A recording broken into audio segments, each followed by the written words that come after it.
Good morning, everyone. Welcome to the SpringStar Dengue Information Seminar. My name is Emily Bess. I'm the Head of Research and Development here at SpringStar. And I'm glad you all could join us today to learn a little bit about dengue and mosquitoes in Hawaii. I'll introduce you to our research team in just a minute. And let me give you a little intro to SpringStar.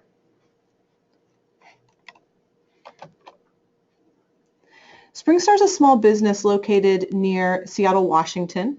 We manufacture a wide range of pest traps, and we have an active research program focusing on control of mosquitoes that are disease vectors. We produce the Trap and Kill mosquito trap. Trap and Kill uses technology invented by two military entomologists to target the reproductive stage of mosquito disease vectors. Our research and development group is currently running field studies of two new types of mosquito traps that target dengue vectors in collaboration with university researchers and entomologists at the Center for Disease Control.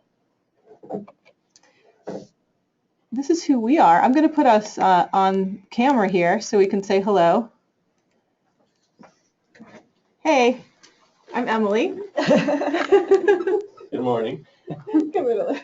Hi. This is Becky Heinig.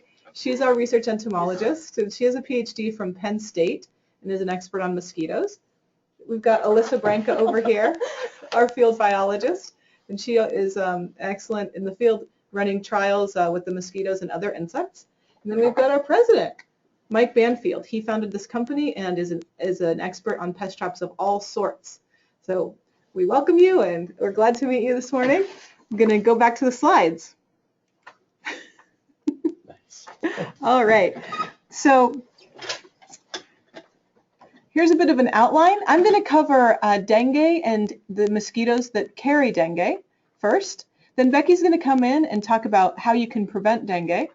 And Mike will cover mosquito traps. And then Alyssa's going to talk about reducing the threat of dengue by discussing the case studies in which these traps have been studied. I want to remind you that you can ask questions along the way, and we'll take some breaks to answer questions. There's a little box that's the top right-hand corner of your screen. If you open that box, you can type something in. We'll have someone responding to the questions, and we'll also post some of them as we go along. My computer doesn't want to advance the slides as I expect it to. Let's see. There we go. So what is dengue? Dengue is an arbovirus, and that just means that it's transmitted to humans by arthropods. In this case, dengue is transmitted by mosquitoes. Dengue is in tropical and temperate regions of the world, including Africa, Asia, and Central and South America. And now it's reached Hawaii. There's no vaccine available in the US. There has been a vaccine tested in Mexico recently, but it won't reach the US until about 2018 after it passes FDA approval. Dengue is often called breakbone fever because of the body aches that infected people experience in severe cases. Pain behind the eyes and fever are also common symptoms, and a rash often occurs toward the end of the illness. I've actually had dengue 2 times, and I can attest to the body aches and the pain behind the eyes, as well as the fever. The second time I had it, I didn't even know that I had it until I got the rash. Symptoms tend to appear 3 to 14 days after the bite and last about 3 to 10 days. I guess I should tell you, I was in Central America both times that I had dengue, not in Hawaii. How likely are severe symptoms? Well, let's see. Public health researchers report that there are about 390 million cases of dengue worldwide each year, and the CDC estimates that about half of the infected people show no symptoms at all. And only about 25% of these cases are thought to require medical attention. The rest of the cases can be handled with over-the-counter medications if there are symptoms. As with the flu, those most vulnerable to severe infections are children, the elderly, and those with compromised immune systems. People who have previously been infected with a different strain of dengue are at risk for developing more severe symptoms than they had the first time around. It's important to know that there is only one strain of dengue present in Hawaii. So if you haven't traveled to another dengue area, you are not at risk for this complicated infection. Not all mosquitoes transmit dengue. You may have seen this article recently in the Huffington Post. The article is very informative, lots of good information, but the mosquito in this photo is not a species that's even in Hawaii. These are not the mosquitoes you're looking for. I'll tell you which ones you are looking for. There are 8 types of mosquitoes on the Hawaiian Islands. Only a few of them are able to transmit dengue. I'll walk you through them. First of all, these 2 species of Toxorhynchides, they don't even feed on blood. The adults are vegetarians. They feed on flower nectar. So they can't transmit dengue. These 3 species are not able to get infected with dengue. Their immune systems don't work that way. They can't carry the virus. However, these 3 are the species of concern. All 3 are in the genus Aedes, as in, how old is your grandma? She's in her 80s. We call these the 3 amigos. Aedes aegypti, the yellow fever mosquito, Aedes albopictus, the Asian tiger mosquito, and Aedes japonicus, the Asian rock pool mosquito. Aedes aegypti and Aedes albopictus are of more concern in Hawaii because they're more common. You can recognize these mosquitoes by their back legs being black with bright white stripes. These mosquitoes bite during the day or around dusk, and they like to lay eggs in man-made containers, even in a few teaspoons of water. Not all life stages transmit dengue. Mosquitoes go through 4 life stages. The adult female lays eggs on the surface of water. A larva hatches from an egg. This is like the caterpillar in the butterfly life cycle. The larva eats bacteria and grows up to form a pupa. This is like a butterfly chrysalis. The pupa hatches into an adult. The first 3 stages of the life cycle, egg, larva, and pupa, are aquatic. They rely on water to complete development. This cycle from egg to adult takes 8 to 10 days. The adults are terrestrial and able to fly. If you see a flying mosquito, no matter how tiny it is, it's an adult. Only adults have wings and are able to fly. And only the adult stage can transmit dengue. In fact, only the adult female mosquitoes can transmit dengue because males don't even bite people. As an adult, the female mosquito's main goals are to eat and to lay eggs. She can lay eggs about every 3 days. She feeds on multiple hosts in each cycle and can go through the cycle many times during her lifespan. Adult mosquitoes can't transmit dengue immediately.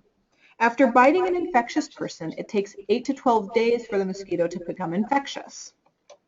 When a mosquito bites an infectious person, she only gets a little bit of virus. So on day 1, the virus is just introduced into her system. The virus has to multiply in her body over several days. This means adult female can attempt to lay eggs 2 to 4 times before she can infect a new host. Here on day 7, she might be biting, but she still isn't infecting anyone. 8 to 12 days after biting an infectious person, she can begin to infect new people with the dengue virus. Again, she lays eggs about every 3 days, which means that she could attempt to lay eggs up to 4 times before she is able to spread the virus. Over these 8 days, we can take steps to intervene in her life cycle and stop the spread of dengue. How do we stop the spread of dengue? We have to stop mosquitoes from feeding, which is how they pick up and spread the virus. And we have to stop them from breeding, so that there are fewer mosquitoes to put us at risk of infection.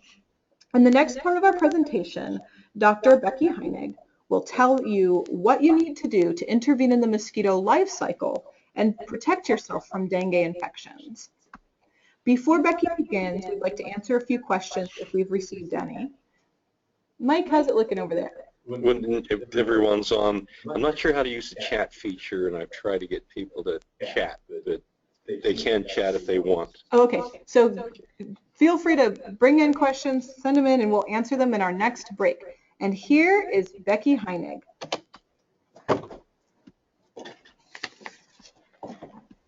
Good morning, everyone. So I'm going to talk a little about what you can do to prevent dengue transmission.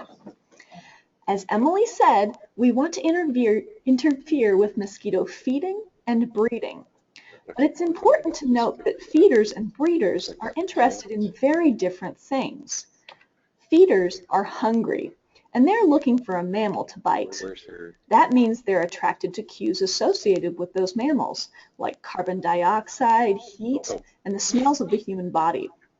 On the other hand, the breeder mosquito stage is already full. Instead of looking for people to bite, she's looking for a nice place to lay her eggs. That means she's attracted by water, dark colors, and the smell of decaying plant material, because all of those indicate a safe place with abundant food for her larvae. So let's start with the feeders. How do we stop them? The best way to prevent mosquitoes from feeding on you is to use either physical or chemical barriers. If you're going to be inside, make sure that your screens don't have holes in them and that there aren't any gaps in your windows that would allow mosquitoes to fly inside. Outside, you can wear long sleeves and pants to block mosquitoes or use chemical repellents. If you're going to use a chemical repellent, we'd suggest ones that have been scientifically proven to work, like DEET or picaridin, which are found in a variety of products, oil of lemon eucalyptus or PMD, a compound derived from lemon eucalyptus plants, and or IR3535, another naturally derived compound which is exclusively available in certain Avon Skin So Soft Bug Guard products. There are a lot of products out there that don't work. Those vitamin B skin patches, wristbands, and manipulated water won't have any effect on mosquito biting. I said before that oil of lemon eucalyptus works, but many essential oils like citronella may actually attract mosquitoes, as do many of the sonic and ultrasonic wearable devices. Bug zappers will kill lots of insects, but they aren't particularly good at killing mosquitoes. They are good at killing beneficial insects like pollinators, though, so we really don't recommend them. There are a lot of resources out there to help you make a decision about which repellents to use. For example, the EPA website has a repellent selector which allows you to pick the best repellent for you based on the criteria you specify. The Armed Forces Pest Management Board also has a comprehensive list of recommended products. There are also a number of scientific studies which have evaluated different repellent compounds. For example, this first study by Rodriguez et al. Has been in the news lately because they found that Victoria's Secret bombshell perfume was a repellent at certain concentrations. The second study by Rivet et al. Tested those sonic keychains and personal diffusers and is a great read, so we definitely recommend taking a look at that paper if you're interested in more information. And if you would like to look at any of these resources, we'll have links at the end of the presentation. Okay, you've taken proper precautions to take care of the feeders. Now let's talk about the breeder mosquitoes, the ones that are ready to lay their eggs. Remember that these mosquitoes aren't interested in you. They're looking for a dark, wet place that will be safe for their offspring. And one of the best things that you can do is to make sure they don't find one. You can do that by removing standing water from around your home. Here we have a graphic from the Hawaii Department of Health highlighting a variety of places where stagnant water can accumulate. It's important to remove or change standing water at least twice a week. You can get away with checking it every 7 days because remember, Emily said that it takes 8 to 10 days for the mosquito to go from egg to adult. So you just have to make sure that the larvae dry out before that happens. Now, there are a lot of obvious places where water can accumulate. On the other hand, water can also accumulate in some non-intuitive areas. Mosquito control districts often talk about old tires, but mosquitoes can also breed in the water which collects in kids' toys, seashells, tarps, plant pots, and AC drain plans, so make sure you're emptying those out too. It's also important to keep your gutters and storm drains clear because water can accumulate in the debris that can collect there. If you're overwatering your yard, have household leaks, or have feral hog activity, you may have puddles on your property. For those, we recommend either doing preventative maintenance, for instance by fixing any leaks, and addressing any puddles that do form by raking them over or filling them in. There are also a lot of water sources that can't be emptied out, like the pond in the backyard or built-in bird baths. For those, we recommend treating the water instead. To do this, you can either use synthetic or natural products. The synthetic products on the left all contain pyrethroids like permethrin or cyhalothrin. These are recommended for enclosed areas. Don't put them in natural ponds or in places where they'll run into drains. If you're looking for a natural product, try BTI dunks like the ones on the right. BTI stands for Bacillus thuringiensis israeliensis, which is a bacterium. When mosquito larvae eat the bacteria, BTI produces compounds that interfere with digestion, eventually killing the larva. So we've covered what you can do to block mosquito feeding and breeding. But what about using traps that, instead of repelling mosquitoes, attract and kill them instead? Next, we're going to hear from Mike about trap technology after we answer any questions that have shown up in the chat. We're good to go. We're good. Meet Mike. Okay, so we're going to talk a little bit about the lethal ovitrap. We also want to talk about how to make your own traps. And I know that there's an active group in Hawaii giving people instructions on how to make traps and doing community meetings to make traps. And we're cognizant of the cost of the product. We spent a lot of time trying to make sure our trap was as cheap as possible, but it still has a cost of goods to go there. More traps, the merrier. And it was, the simple discovery was that if you can get insects into a particular location, expose them to a tiny but lethal amount of pesticide, you can kill them. And if that location, the lethal ovitrap is, you have one for every 10 natural oviposition sources, then you can actually control the populations. And that's what the researchers did. And there's been a large number of peer-reviewed scientific studies around the world demonstrating this. We spent quite a bit of time getting this product to market and getting through some of the fixes and making sure that we've got something that's effective, but also brings the safety profile that we want to see in the product. So the ovitraps comes from the word of ovipositioning females. So when they go to oviposit or lay their eggs, they come into the trap. And it's autocidal, so they kill themselves because it's their irresistible urge to lay their eggs that causes them to go into the trap. So they're attracted to a dark shade and they're attracted to water. And so it breaks that cycle when the insects have already had one blood meal and are busy going to lay their eggs, and before they take that next blood meal, which is that disease transmission incident. So when you look at the life cycle of the mosquito, we're after that what we call viremic or infectious mosquito with our system here, and that's who we want to kill. But when you use an ovitrap, you want to kill the adults. You also want to kill the larvae because you don't want them breeding and coming out. And so there's a couple of traps. There's some homemade traps that are available. And if you look at the one on the left here, it's a simple 1-liter jar that's been cut off and a piece of fabric like a sock put inside there. Fill it with water, and if you put something in the water that would kill the larvae or adults, you've made yourself a little ovitrap. The one in the center and this one, they suggest putting yeast and sugar and water to make it in there. It produces CO2 for less than 24 hours. The mosquitoes can't escape. They can go in, lay their eggs. This has been on the internet quite a bit, and seriously not effective because it's attracting mosquitoes that are trying to feed, not necessarily mosquitoes that are trying to breed. And that's a problem, that they're attracted to CO2. Homemade ovitraps, we want to make sure that it traps the adults or kills the adults. They can't just come in, lay their eggs, and fly away. So you need to have some sort of active ingredient in there. So to make it effective, black or a dark color helps.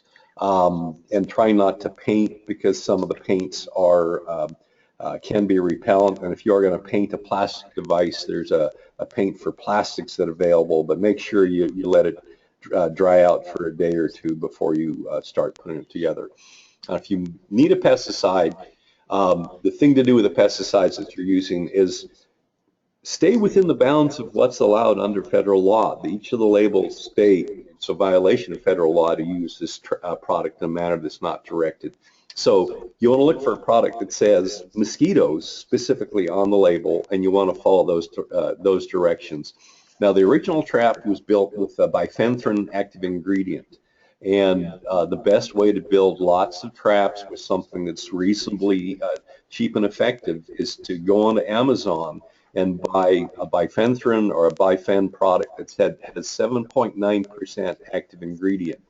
I just looked on Amazon this morning, and you can buy that for between $20 and $30 for a 96-ounce container. You want to make sure when you cover your fabric, use either a cotton fabric or a cotton-based velour. Things like construction paper are going to fall apart and decompose fairly quickly, so a type of cotton fabric would work out fine. That's where, you know, the black socks or some other dark fabric is going to be effective. And you want to get to a dose of 1 milligram of active pesticide per square inch of your fabric. And if anybody doesn't know how to do the math calculations, just email us and we'll send you out a little guide to figure out how to do it. So here's some of the products that are available on Home Depot that are labeled for mosquito control. Now, the mosquito dunks in the center there, you're going to use those for larval control, but the bugs be gone or some of these other products. Follow the label directions for the treatment. You don't necessarily need a boric acid in there if you've got something like a bifenthrin, because the bifenthrin on the fabric kills the adults, and a certain amount goes into the liquid and also kills the larvae. And for buckets, the 5-gallon buckets are great. We use those with a sticky trap in one of our projects in Puerto Rico. The original Ova cup was the one in the center of the image there, the little 16-ounce beer mug in black. Those are available at party stores. Fill them with water, and then use either a piece of fabric or one of those tongue depressors wrapped with fabric to treat your fabric. And the one in the back right-hand corner is a 1-gallon plastic paint can that's available. You can get those at some of the stores as well. So the other thing is you need to know if they're working. You don't necessarily see dead adults in the water or dead adults in our trap. They can go in there, spend 3 or 4 minutes, get a toxic dose, and fly away before they die. But the key is making sure that these little tiny black dots show up on your treated strip. And the one on the left, you can see them on a piece of fabric. Those are the eggs.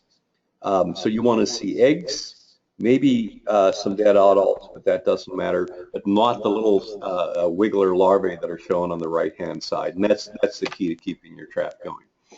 So trap and kill product, which we've developed, we redesigned it from the original concept from the military because they were using a type of pesticide called a pyrethroid.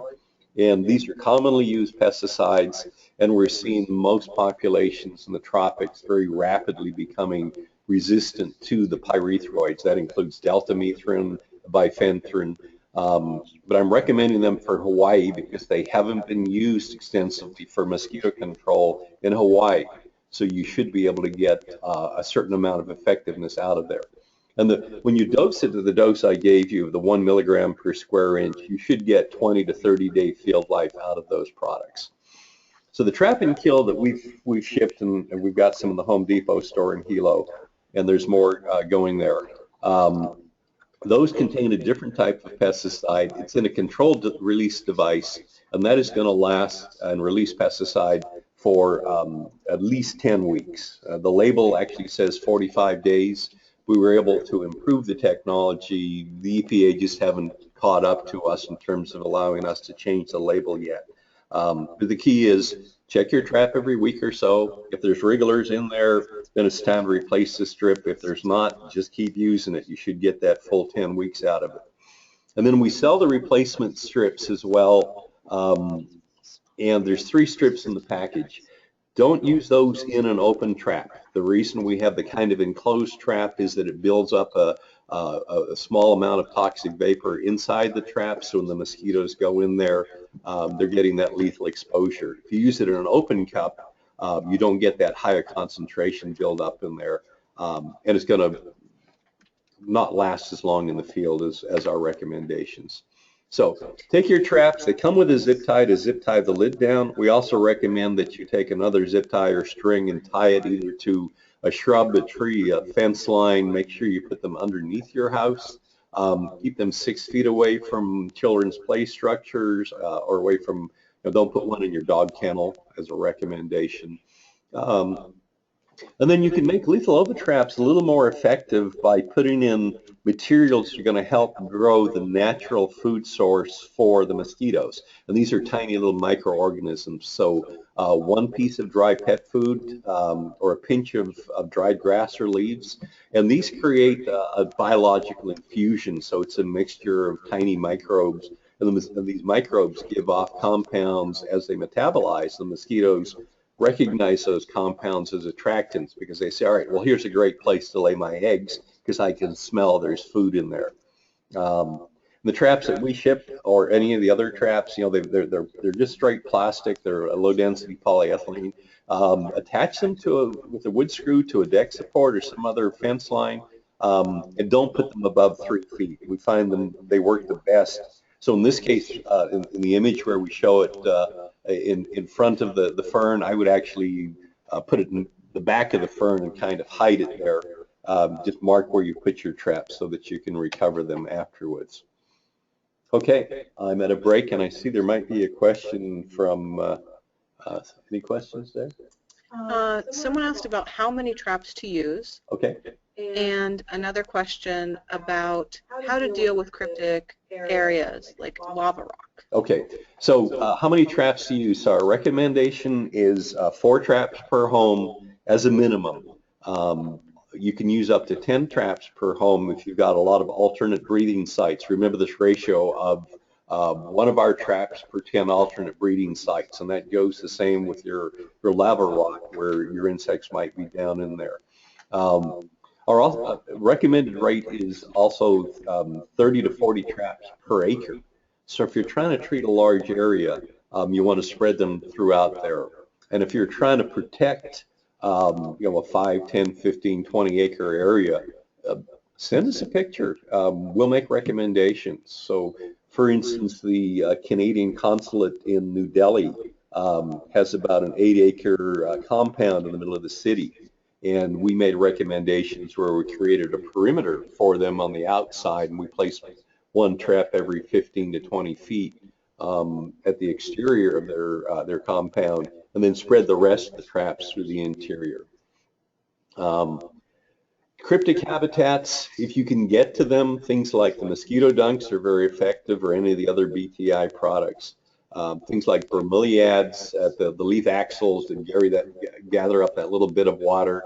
So one of the recommendations is go through and hit it with some soapy water.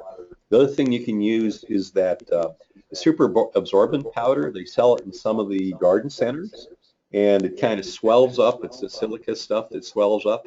And you can throw those in the leaf axils, and they'll suck up the water, so it's not available for the larval development.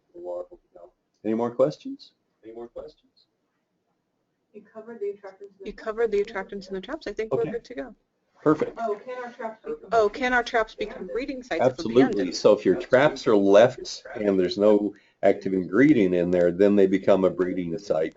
So mark your traps, recover them at the end of the season. If this dengue outbreak subsides, you take and rinse out your traps, store them upside down in a garage and until the next round comes. But don't leave your traps abandoned out there. Perfect. Well, this is going to pick up the next part and talk about integrated vector management cases that we've either been involved with or have been in the literature. Thanks, Mike. So as you said, I'll be talking about case studies. And keep in mind, if you have more questions about constructing traps, we will be fielding questions again at the end. So please keep using the chat function and all that. So now that you know the basics of them, though, I'm going to present you with some large-scale studies that show ovitrap efficacy. Some of these studies looked at traps that only kill larvae, they don't kill the adults. And others of them looked at traps that kill both larvae and adults. Some of the programs looked at traps alone. Others looked at how traps worked when integrated with other control techniques like aerial spraying and fogging. But the one thing they all had in common is they're all looking at ovitraps, and they show that ovitraps have the potential to decrease the spread of dengue. In fact, the World Health Organization agrees. They state, studies have shown that population densities of mosquitoes can be reduced with sufficiently large numbers of frequently serviced traps.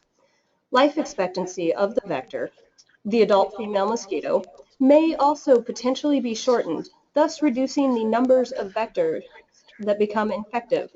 Briefly, ovitraps decrease the population of mosquitoes and often kill the adult females before they even have a chance to spread dengue, as long as those traps are maintained so that they don't become breeding sites. So the first study that we're going to look at took place during a dengue epidemic in the Philippines in 2010 to 2011. The Philippines Department of Science and Technology took what they called a multi-pronged approach to managing dengue. They deployed massive numbers of larvicidal ovitraps by distributing them through the school system, and they ran a massive public outreach campaign. At the time the report was compiled, many regions saw extreme decreases in reported dengue cases.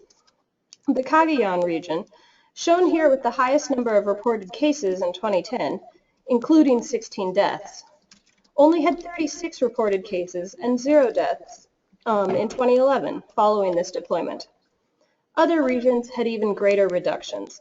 This is very strong evidence suggesting a link between widespread ovitrap use and dengue reduction, especially considering they were only killing the larval form of the mosquito, not the adult vector. This next study also took place in 2010 and was SpringStar's first foray into large-scale field testing of ovitraps, testing the lethal ovitrap, our first-generation trap and kill, developed with the U.S. military as part of the deployed warfighter protection program. The Florida Keys Mosquito Control District had been fighting a dengue outbreak since 2009, and they were looking for alternate strategies.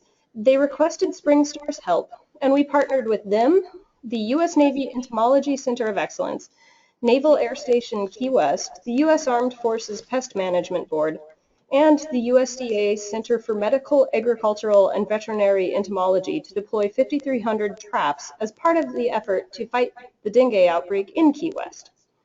We found that the trap was effective, reducing the number of viable larvae by 74%, even after the strips had been in the traps, in the field, exposed to hot, humid, muggy conditions for 6 weeks. And the original trap contained bifenthrin.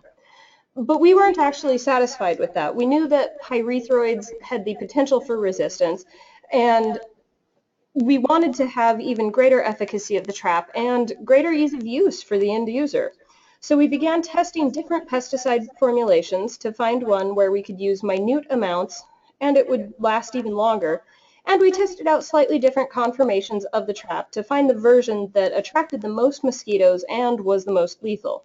Again, we partnered with the U.S. military for this testing, this time with the U.S. Army Public Health Command to ask the bugs what works and to see what ones killed the most. The end result is the trap and kill that's available now. It has a highly effective, slow-release pesticide formulation that kills 95 to 100% of both adults and larvae at the 6-week point, and the trap has design modifications that enhance the pesticide's effects so that only a small amount is necessary. This last study we will look at is an ongoing long-term study that began in Puerto Rico in 2011. Roberto Barrera and his colleagues at the CDC Dengue branch in Puerto Rico designed an ovitrap that uses sticky paper only, no pesticides, just sticky paper, to trap and kill adult mosquitoes. Full disclosure, SpringStar has been partnering with them since July 2015 to make a mass-manufactured version of their trap with proven efficacy at decreasing the population of dengue-spreading mosquitoes where traps are deployed. This study was one reason why we were very excited to work with them. With it, they're answering the questions, can ovitraps maintain reduced mosquito numbers over time? And when placed in new areas, do ovitraps reduce local mosquito populations? In 2014, they published some results, which are summed up in this graph. So the x-axis here is time. It's over the course of a year. And the y-axis shows how many female Aedes aegypti they caught per trap per week. These are the mosquitoes that can spread dengue in Puerto Rico. And the lower these numbers are, the fewer mosquitoes there are that can spread the disease. So here you can see in the areas without ovitraps, shown here with these two dashed lines, they found that mosquito numbers varied over time. You know, adults will die off and then their eggs will hatch and the adults will go lay more eggs and then the adults will die, and it, you know, lather, rinse, repeat. So the numbers are pretty consistently high. They vary, but they're high. But in areas with 3 ovitraps per house, however, the average numbers of mosquitoes caught remained steady and consistently lower than the numbers in areas without ovitraps. Line 1A here, 1A1 shows average catches in an area where they had been deployed since 2012, and line 1A2 shows them in an area that got ovitraps for the first time in 2013. So they could now answer those questions. Yes, ovitraps can reduce mosquito populations and keep them low over time. That's what 1A1 shows. And yes, ovitraps will reduce mosquito populations when deployed in a new area, and that's what 1A2 shows.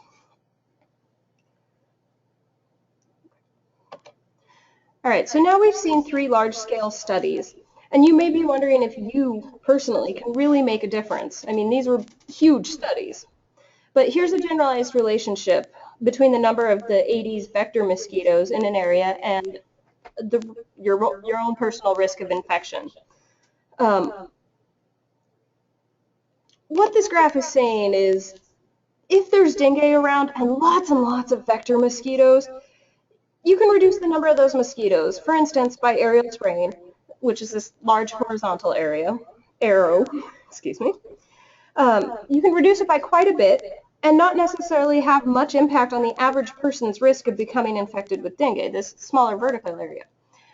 But in areas where the mosquito population has already been reduced pretty significantly, like areas where aerial spraying has taken place and the mosquito population is already lower, much as has been happening in Hawaii because you've been spraying for mosquitoes,